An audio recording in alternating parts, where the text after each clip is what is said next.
Welcome back to the Performance Process Podcast. Everybody, I'm Kaylee Fretz, joined, as always, Rona McLaughlin. What are we talking about today? Or who are we hearing from? We're finishing our conversation with JP Ballard, the second half of the previous episode of this podcast. And today we're delving into, going to try and break down aerodynamics for us non-aerodynamicists. We talk a lot of things. We talk about sort of aero myths, delving into is lower and narrower, slower or faster. It was just after I'd written that article about narrower head tubes creeping into the World Tour, so we discussed if there's any other sort of acid tests you can apply to determine whether a bike you're looking at or a piece of equipment you're looking at or whatever is more aerodynamic or not. And in all likelihood, it's not we don't have any concrete answers, but we discussed that a bit. And then we started, again, delving into the myths. We sort of break down why aerodynamics are important regardless of what speed you ride at, regardless if you're uphill or downhill, and that they do actually matter when you're going uphill also. And JP actually drops a bit of a gem and sort of explains to us why, as amateurs who are slower than the pros, the vast majority of us can actually benefit from something what we discussed in episode 1, the sail effect, even more than the pros would. So that was nice to hear. And then the second half of the second half, we discuss sort of how far aerodynamics have come. There was a quote in the Marginal Gains podcast recently that, and now this is about 4 or 5 weeks ago at this point, but if I remember correctly, it was something like, if you took Vincenzo Nibali's Tour de France winning setup, his bike, his equipment, his helmet, his clothing, all of that from 2014, and compare it to now, there's like a 15% reduction in drag with the modern optimized setup. So we discuss if that is accurate, which I've no doubt it is, coming from Josh and that. And then also we sort of, off the back of that, we delve into, if you wanted to narrow that gap, if you had that 2014 setup, where would be the best place to spend your money? Where are you going to get the best bang for buck? Turns out the biggest bang for buck is absolutely free. It's probably on YouTube, and you can do it at home without even getting on a bike. But we also discuss like things like, where, if you want to spend money on your bike, where is the best place to spend money on it? And then in the third half of this talk with JP, Always my favorite half. Yes, always the best half. Well, I'll not give away too much, but JP tells us why he doesn't believe in the rule of 105 when it comes to matching tire width to rim width, and why he thinks it doesn't matter all that much. And we sort of close the conversation. JP discusses sort of marketing spin and how and when to sort of spot visual aerodynamic features that, as he put it, might be cheating end consumers, and how against things like that he is. So it was an interesting chat throughout. I think we should probably just get stuck into it at this point, shouldn't we? Let's do it.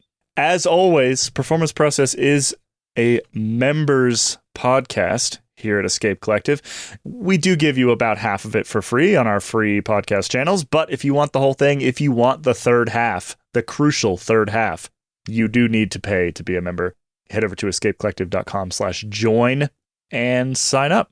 The second half, which is the first half of this episode, is actually quite interesting also. So if you're not a member, listen through it. If you enjoy it and you agree that it's interesting, perhaps consider becoming a member. The third half will be even better, I would imagine. Yeah. Mm-hmm. Yeah. escapecollective.com/join. If you are already a member and you're trying to figure out how to get the member podcasts, head to escapecollective.com/member-only-podcasts. I actually recently realized that you could just Google Escape Collective member only podcast and it will give you this same page. This page only opens up if you are signed in.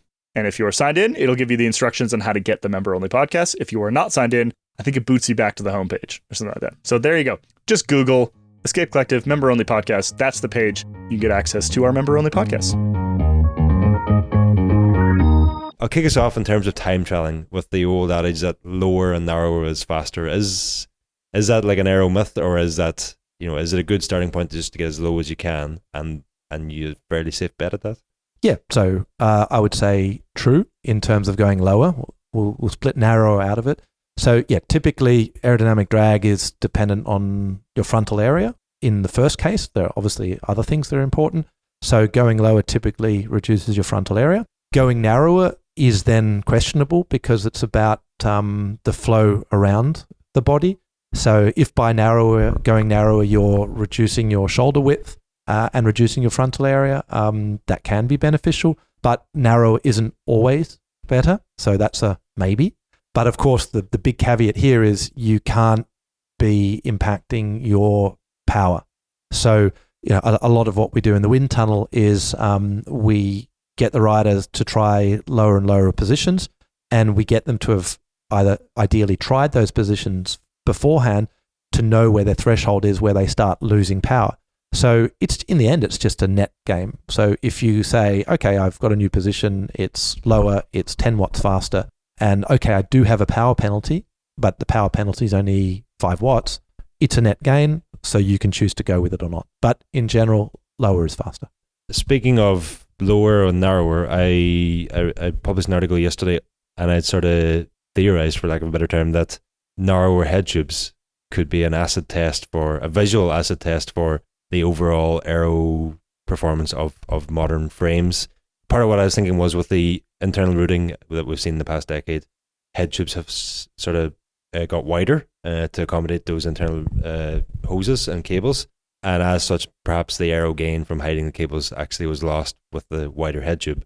And what we're seeing a lot with modern frames now, and one of the bikes that you worked on, the Canyon Aero you mentioned earlier, is one that I had noticed does have a particularly narrow head tube, that brands seem to be now turning to not just ticking the box of hiding their hoses and their cables, but also reducing the width of the head tube as much as possible. Is that a good acid test? Is that true or false? I would say the head tube design is definitely an acid test of whether a bike's been well developed. So true. Whether it has to be narrow, as soon as you've got a nice aero profile, yes, it has lower drag if it has a smaller frontal area. But with aero profiles, it's very much about what we call the pressure recovery and the wake that profile has. So that's if you've got a slightly wider profile, but it comes together nicely at the back and the flow remains attached on that profile, actually it can be very low drag. So in terms of going absolutely narrower for everything, it's actually okay if you have to go a little bit wider. And head tube stiffness is actually also a really important topic, and that's driven very much by the bearing sizes, and as well the spacing of the bearings. So there are some other constraints that force you to have slightly larger head tube profiles. But you see now a lot of these sort of stepped shapes. So where the bearings are, the headset bearings are, you've got kind of a much wider profile, and then you step in. A lot of bike manufacturers are now trying to route the cables through the center of the steerer tube now as well to sort of gain back that width. But yeah, yes, in terms of the intricacy and how much effort's been put into the design of a head tube, I think is a litmus test into if it's a well-developed aero bike. Are there any other tests that you could visually look at and quickly basically assess? Yeah, down tubes is a clear winner. Okay. So you've still got some bike brands doing weird shaped down tubes which have got sharp edges in the wrong places. A down tube is pretty simple. You want an aero shaped profile, so you need a nice aerodynamically shaped leading edge on it, and ideally it needs to sort of return as much as possible. On down tubes, you'll see this cam tail, so a wide trailing edge. But yeah, as soon as you see a bike that has a roundish tube or a hexagonal tube or sharp lines in the widest points or something, then you can be pretty sure that they don't understand the topic of aerodynamics. And the down tube's the biggest tube on the bike. It's one of the most important ones from an aerodynamics perspective. That's also an important one. The other one's the cockpit. So the handlebar, what they've done with the handlebar, handlebar is extremely important. It's the first thing that sees the wind. It's seeing pretty much full energy airflow. So what they're doing with the handlebar, how clean it is, that's also a really important topic.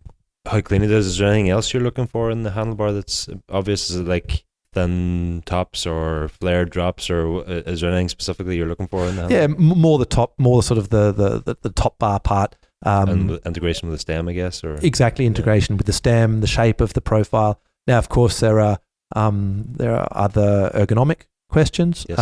For example, I know working with Canyon that they had very strong opinions on the shape of the top part of the handlebar and what's ergonomic. Funnily enough, working with other brands, they have completely different opinion. Okay. Have really long profiles, quite sharp trailing edges. I personally quite like that because I sort of lean with my hands on the top bar when I'm climbing. But yeah, looking at a nicely integrated sort of one piece, you'd see all the top level bikes nowadays have a stem and handlebar integrated. Looking at the integration, looking at the shape of the top tube, of the horizontal part of the handlebar, all very important. Some brands also have on the drops, sort of the more vertical part of the drop going into an aero profile. You're seeing this more and more. Makes installation of the clamps for the brakes more difficult, but take a look at handlebars as a good idea if they've done a good job. We're going to have some take-home aero hacks a bit later. In terms of these aero tops of the handlebars, is that aero benefit lost if you wrap bar tape, the traditional point of wrapping bar tape right up, almost up to the stem? Do you have to leave the tops bare, or can you still get the aero gain from having bar tape? Putting bar, so I actually did, I'm trying to remember, I think it was with Bike Radar at the time with Ben Delaney. We did a test in the wind tunnel. He came and said, right, I want to try that out. And I think it was a watt at 45 kilometers an hour to put bar tape on those top bars. So it is a penalty. But of course, it depends. If your goal is to go out cycling and enjoy cycling and that's important from a safety or a comfort perspective, then go ahead.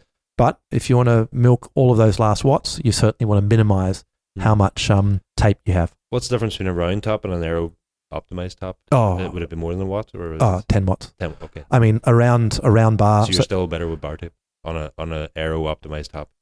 So on an aero optimized top, you would still be better with bar tape. Absolutely. Yeah.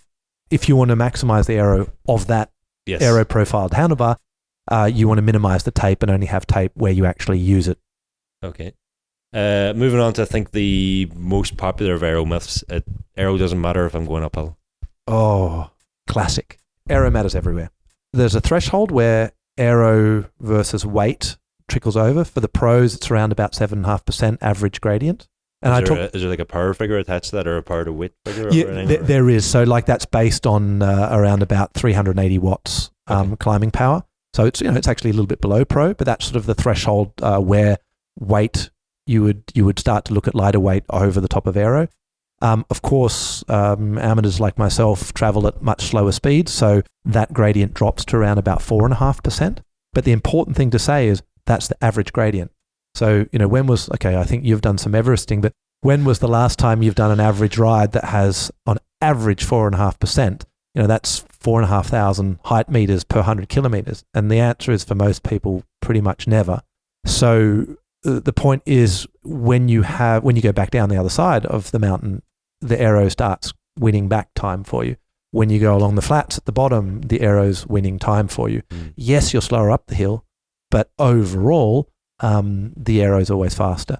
So up until an average gradient for an amateur, 4.5%, for a pro, around 7.5%. What that basically means is it's only important if you have an uphill time trial or like an uphill finish, where the uphill is the strategically important part. But otherwise, aero beats weight pretty much all of the time, which is why I say it's about 95% aero driven nowadays. And we'll see it more and more in the World Tour. And of course in the other continental and other racing, I think we're going to see more and more just aero bikes being used pretty much all the time, except for very odd occasions.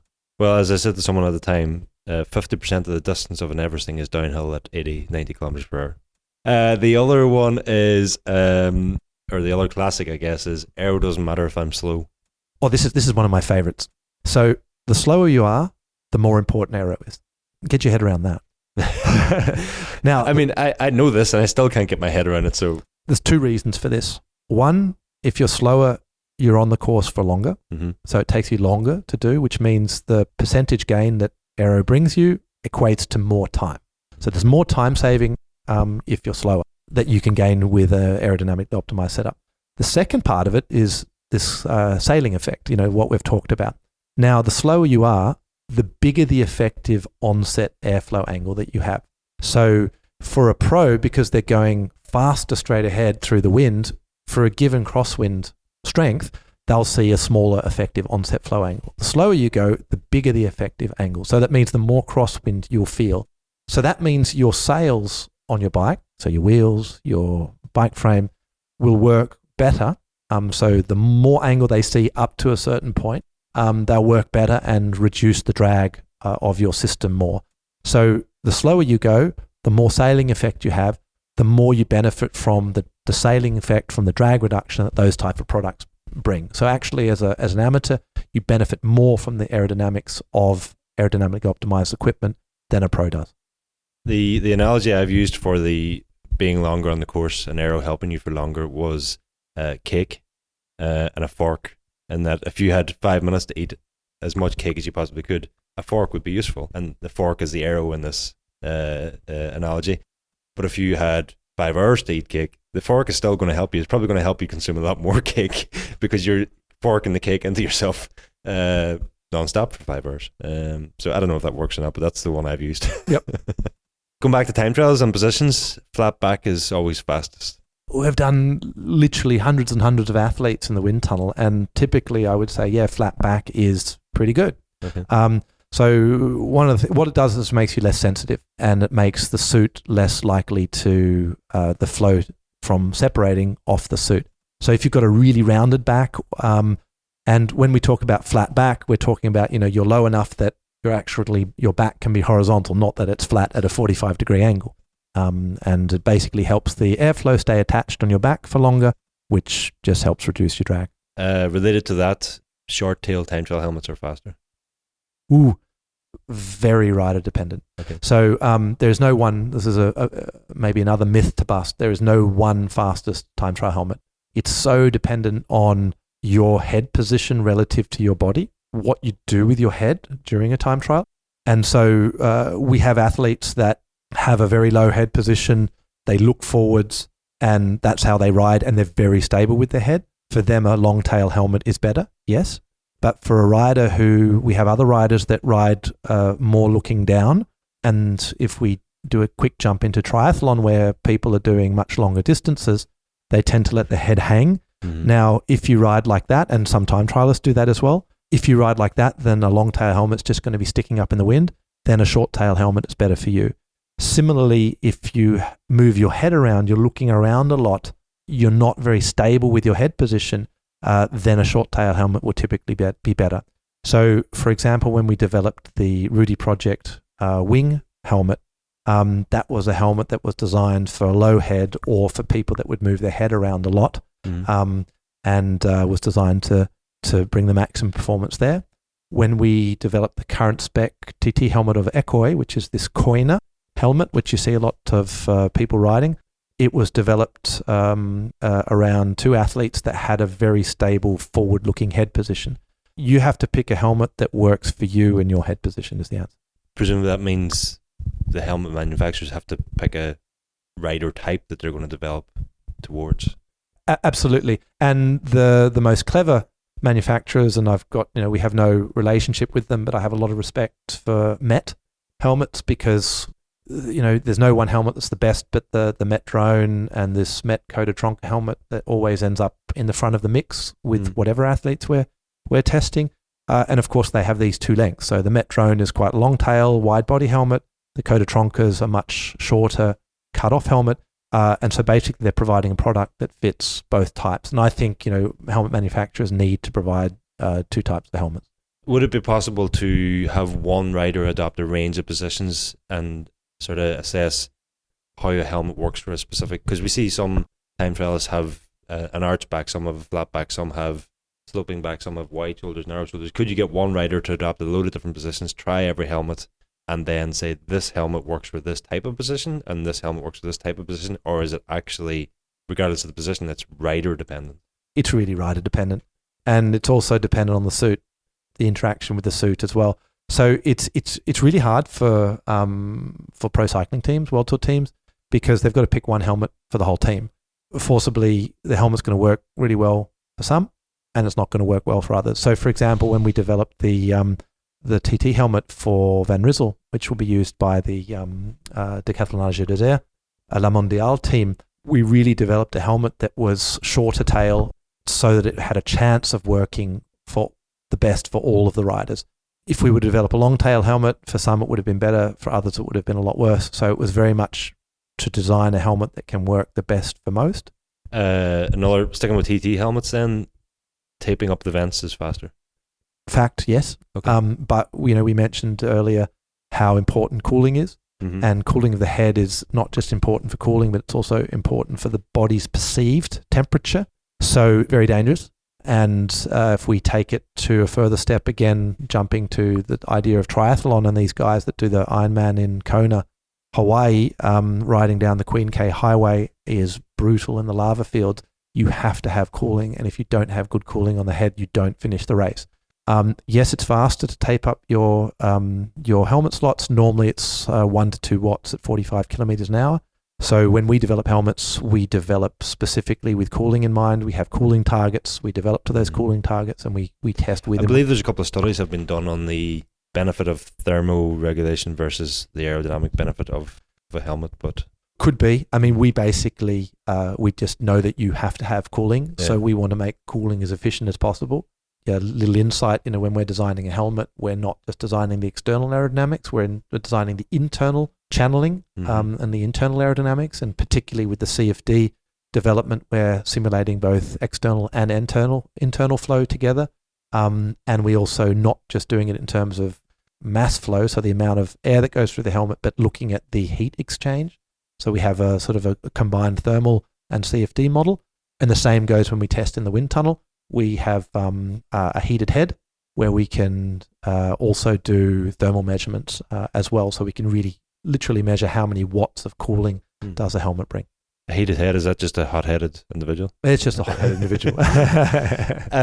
Lastly, on helmets then, are road aero helmets as rider-specific, or is there a bit more flexibility with it? No, a lot more flexibility. We see very little dependence with road helmets. Okay. So is that because of the upright position? Or the more upright position, so less interaction with the body, less importance to the body position. Rule of thumb, longer tail helmets. So, one of the real benchmark helmets year after year seems to be the Specialized Evade series of helmets. I think they're up to the Evade 3 now. It's pretty much always one of the benchmark helmets, both in terms of aero performance and drag. So kudos to Specialized with what they've done there on the helmets. Specifically on that, I did a 15-hour time trial in June, and it started 6 a.m. in the morning. Was cold, foggy, misty, and I had a time trial helmet on, and cooling wasn't an issue. But later in the day, it actually, if I remember correctly, it actually turned out to be the hottest day of the year in Ireland. It was well over 20 degrees Celsius, which we wouldn't be used to. And I switched to the Specialized Evade somewhere mid-ride because it was just, I could sense it was getting too hot. Is a road aero helmet like that, would it be as rider dependent then in the time trial position? And is it a good choice on a really hot day like that? Can you swap in a road aero helmet and not really penalize yourself? Is it a gamble you could take confidently, I'm guessing, is the question? I mean, if you're doing a 15-hour time trial, absolutely, because your thermal management's super important. So we've done good aero road helmets in TT positions on our TT with athletes, with dummies and whatever. Typically, like a good aero road helmet is sort of in the middle of the mix of TT helmets. So let's say the difference between a good TT helmet and a road helmet, the TT position's around about 10 watts at 45 kilometers an hour. And let's say the Specialized Evade type of helmet is somewhere in the middle. So that would be the difference to a standard road helmet. Okay, really bad road helmets, not bad, but completely open, traditional style climbing helmets are significantly worse, probably another 5 watts on top of that as well. So up to 15 watts difference in the time trial position. But an Evade is probably about a 5 watt penalty at 45 kilometers an hour. So, if we say compared to losing 20% of your power if you overheat, it's a no-brainer to do that sort of a change. I have a real nice one for you now. Rim brake bikes are more aero than disc brake bikes. Ooh, that's a good one. So on day one, when we made the switch from rim brake to disc brake, my answer was yes. However, since then, because of the freedoms you get in the development of the bike shapes, particularly of the wheels, the answer now is no. So the modern latest disc brake bikes are definitely much more aero than the the earlier specs of for rim brake bikes, and the main reason comes from the wheels.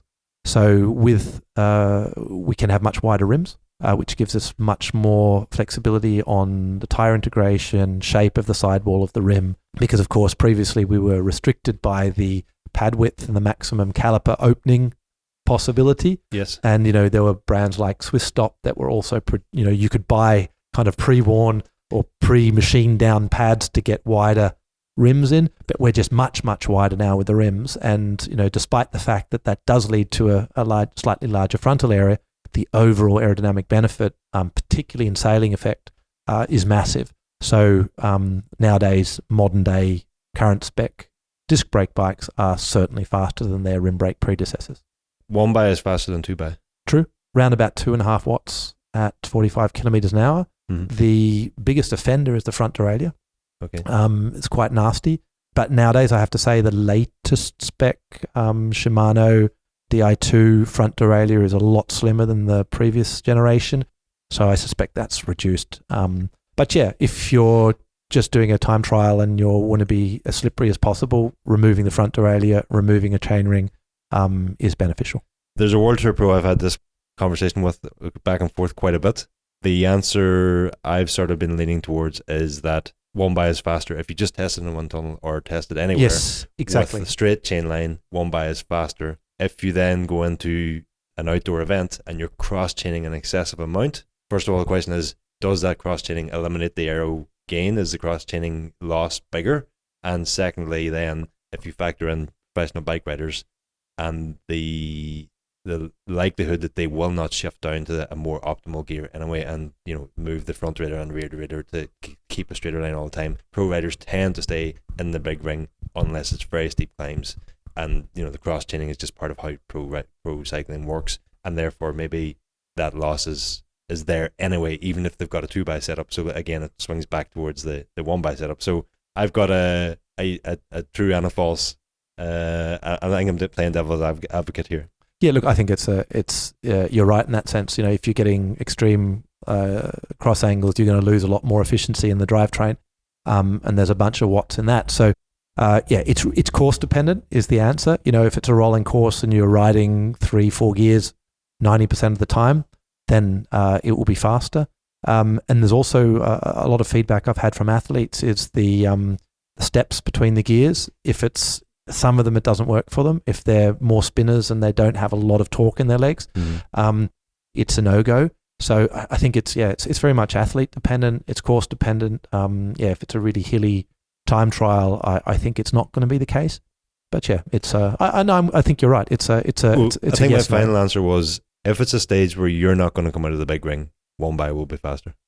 If it's a stage where you could use a smaller ring if you've got a 2x system, then and you're willing to change gears to optimize your chain line, then possibly 2x could be faster. Yeah, and if the cadence drop when you go from one gear to the next isn't too high, then but yeah, like you say, if you've got a really small, it's a cassette selection as well, so you can always select a cassette that's got a smaller range that gives you just what you want. So it's actually a really important topic. Going back to simulation work, we find that we're getting a lot more questions. We're doing a lot more work on gear setups. What's the best gear setup with the least amount of chain angle and so on, so that they can choose the right chainring sizes and choose the right cassette. Time drop positions for a second. High hands is always faster. Oh, high hands is in like praying mantis position sort of thing. No, not always. Okay. No. Now again, it depends. So rule of thumb from my experience, and again, this is just my experience, is up to 15 degrees angle. 15 degrees, you can start to get a benefit, and up to sort of 20 if you're closing the gap to the face enough. So it's about sort of switching the airflow, because when you angle the arms, you're increasing the frontal area of the arms. Yes, there's a body behind them, but it does have an impact. So there is an effective frontal area increase. And so for some riders, flat arms is faster.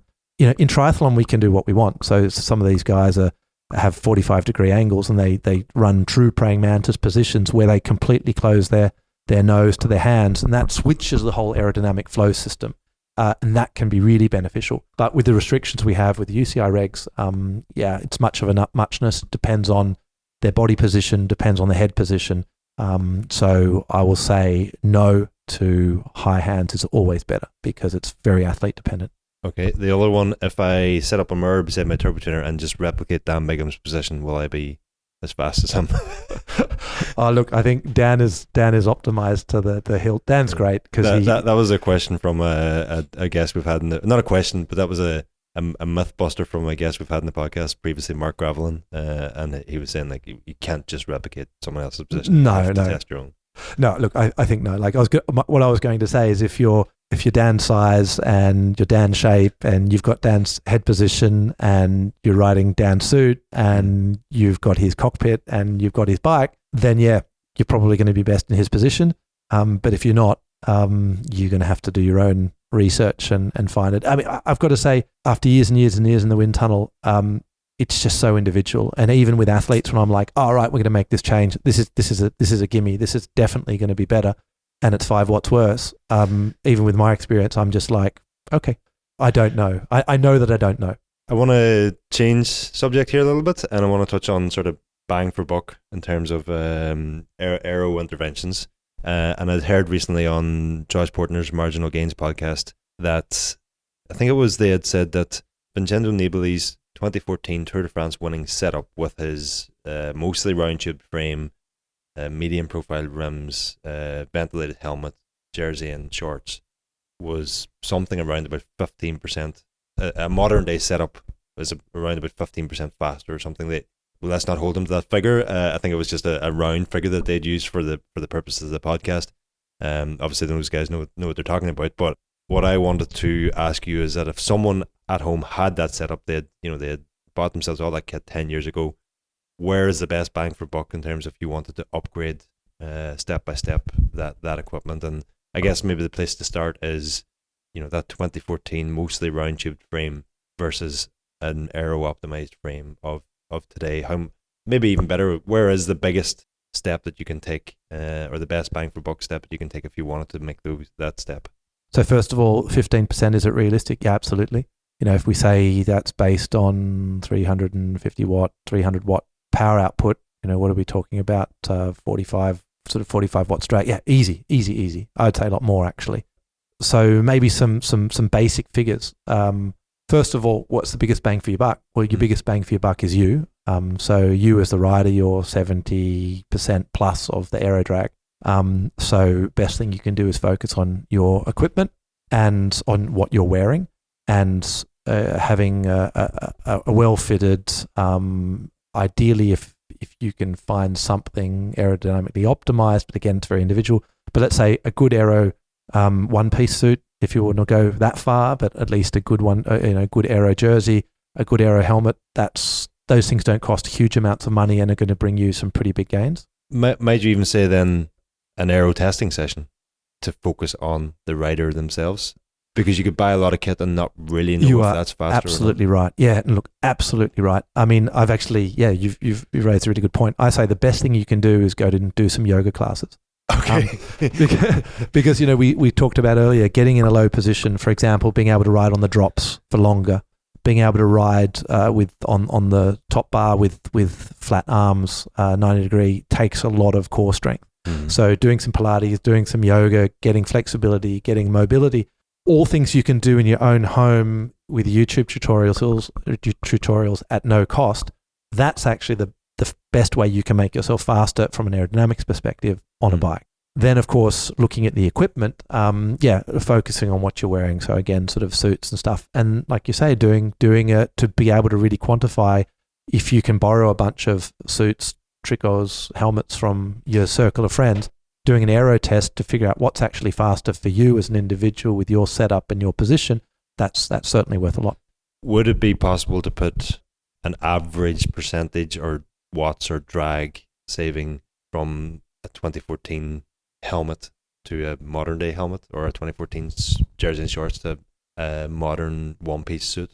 I mean, helmets, I think, have certainly probably come forward by 10 watts at 45 kilometers an hour now to sort of bring that to 35 kilometers an hour as maybe a more reasonable speed for road cycling at a performance level, you can halve it. So it's about 5 watts. Okay.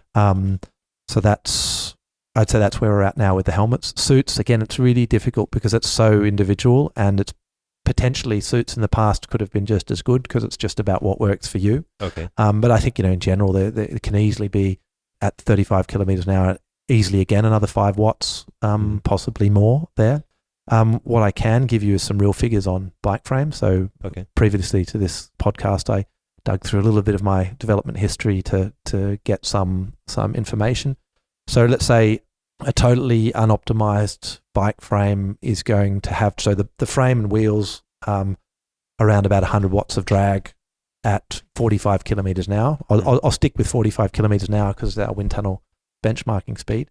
Then let's say not optimized road frame, but at least they were thinking about aerodynamics when doing it. So maybe they didn't have stupidly round tubes and whatever, is maybe 15 watts better. So at about 85 watts. A typical good performance aero road bike, and like we benchmark everything that's on the market, you're below 70. So let's say about 68 watts. So, we're already, over 30 watts faster than an unoptimized bike. Mm-hmm. And last year, I think it was, the UCI rules changed that allowed us a lot more flexibility in tube sizes, compensation triangles. Basically, we can make a TT bike, a road frame like a TT frame for most of the profiles. And the very first bike that we developed to those regulations was the Simplon Pride 2. And that was another 10 watts better again, so mid 50 watts. So we're approaching... So that's 50 watts versus... 100. For a round tube frame, or sort of aero considered?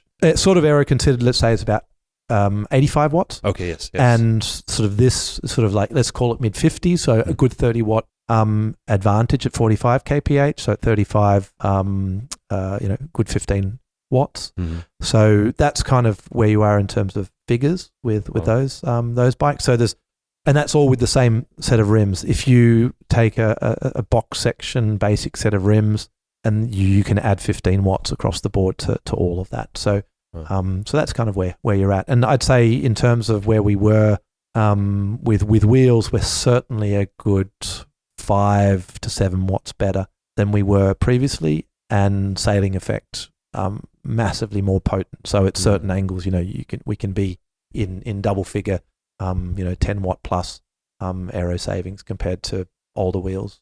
So I'm talking about aero wheels compared to aero wheels similar depths. Yeah, it was. What did you say the difference was to low profile or box section rims? About 15. So we sort of see between a decent, say, 50, 60 millimeter, a good performing aero rim to a box section rim. There'd be a good 15 watt difference between those. We'll not do it here now, but if I wanted to work out actually bang for buck, could I take the savings you've just mentioned there and divide them by the cost of the... Absolutely.